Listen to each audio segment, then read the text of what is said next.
Muy bien, entonces seguimos hablando sobre los textos familiares, sobre la carta, y ya vimos algunas características de las cartas. Ahora vamos a ver cuáles son sus características lingüísticas, es decir, su forma de la que nos permite y en la que podemos nosotros expresar la información, ¿no? Dentro de las cartas se utilizan frases cortas, recurren mucho a un vocabulario exacto y cortés. También cuando usa oraciones largas, son completas y están organizadas, no abrevia palabras y se utiliza una puntuación adecuada. También se usan elementos cohesivos que interrelacionan las oraciones y así permite que no se pierda el hilo de los párrafos, ¿no? Entonces, generalmente las cartas formales pues tienen por lo menos estos elementos, igual que las cartas informales, tienen como ciertos rasgos muy similares y les digo, cambia y se ven un poquito la diferencia en cuanto a la forma en la que estas cartas en cuanto al lenguaje. Esa sería básicamente la diferencia más importante, ¿no? Entonces sería, número uno, el encabezado, el nombre, a quién va dirigida, etcétera, etcétera, el saludo, hola, mi estimado, o no sé, algo así. La exposición, es decir, lo que vas a decir, el asunto del que vas a hablar, de qué se va a tratar, que sería como el desarrollo o el cuerpo de la carta. Y finalmente la despedida. Es decir, este puede ser un párrafo o puede ser, en el caso de las cartas formales, una simple línea donde tú dices, quedo de ustedes atentamente, y en las cartas, pues bueno, me saludas a mi tía, a mi prima, etcétera, etcétera, ¿no? Va cambiando dependiendo de la carta que tú vas enviando. Y finalmente, la firma, ¿ok? Las cartas, sean formales o informales, se firman para saber quién las envió, ¿ok? Y o a veces se les pone algún sello y la firma de la persona que la está haciendo en el caso de las empresas o de las instituciones que son de un corte mucho más serio, ¿ok?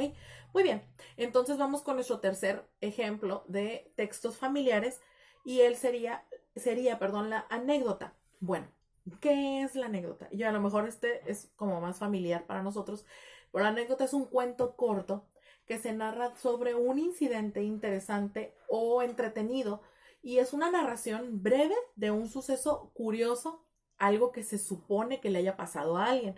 Ojo, las anécdotas no necesariamente tienen que ser personales, puedes a lo mejor contar algo que le pasó a otra persona o que te contaron que le pasó a otra persona y en determinada situación decides que sería como interesante incluirlo en tu conversación. Entonces, siempre está escrita como si se trataran de hechos reales. Por ejemplo, un accidente con personas reales, como personajes o en lugares reales. No obstante, y con el correr del tiempo, las pequeñas modificaciones realizadas por cada persona que la cuenta pueden derivar en algo con mucha más ficción y sigue siendo, pero aún así sigue siendo contada, pero en general que tiende a ser como más exagerada. A diferencia de las cartas y de los otros textos que hemos visto, las anécdotas es el lugar ideal para dejar volar la imaginación. Alguien te cuenta una acción graciosa, se cayó o le pasó un incidente gracioso y cuando nos los cuentan, nosotros le agregamos un poquito más de sal y pimienta para que tenga ese efecto como de asombro o de gracia y entonces, bueno, pues se vuelve entonces más, se retroalimenta conforme la vamos divulgando. Entonces, a veces pueden ser humorísticas, pero a veces las anécdotas no son chistes, porque el chiste es más corto. La anécdota es un suceso, algo que pasó. Y bueno, su principal propósito es no solamente provocar la risa, sino que también es provocar de cierta manera o enseñarnos algo respecto a la vivencia de otra persona o de nuestra experiencia personal.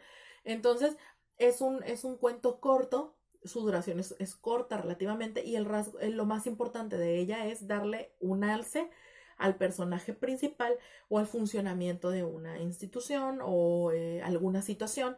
Y vaya, este tipo de relato se vincula emocionalmente con la persona que lo está escuchando. Por eso es que se trata de algo más vivencial, ¿ok? Esa sería la palabra correcta para definir a las anécdotas, son vivenciales. Y hay muchísimas. Entonces, todos los días nos pasan cosas interesantes y graciosas. Bueno, pues en la anécdota eso es lo que nosotros contamos. A lo mejor vimos un choque y tú recuerdas que estuviste involucrado en un choque y cuentas esa experiencia, ¿ok? La anécdota trata de eso. Entonces, las anécdotas Tenemos anécdotas desde nuestros abuelos que van pasando de generación a generación y algunas que van surgiendo del día a diario. Entonces, pues como se dan cuenta, este tipo de instrumentos de transmisión de información nos ayudan a generar un mayor extensión en lo que nosotros hablamos y nos permite también que las personas que nos escuchan, bueno, pues sientan un interés hacia lo que nosotros decimos. Ahora, las anécdotas suceden en todos los lugares y siempre es bueno contarlas. Hay anécdotas, hay libros, perdón, hechos de anécdotas de personas. Por ejemplo, el diario de una pasión es una vivencia de una persona, dice diario porque la mujer lo escribió, pero cuenta diferentes anécdotas que vivieron esta pareja a lo largo de su historia como un matrimonio o antes del matrimonio. Y bueno, sirve pues para que las generaciones futuras conozcan esta versión y esta parte de la vida. Cada uno de ustedes tiene anécdotas en el tiempo que lleva de vida. Bueno, a lo mejor sería interesante escuchar alguna y compartirlas, ¿no?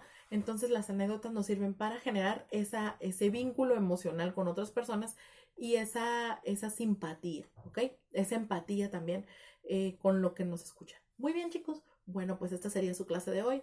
Espero que hayan tomado sus apuntes. Hay ejercicios, por favor, elabórenlos y nos seguimos viendo en la próxima clase. Bye, chicos.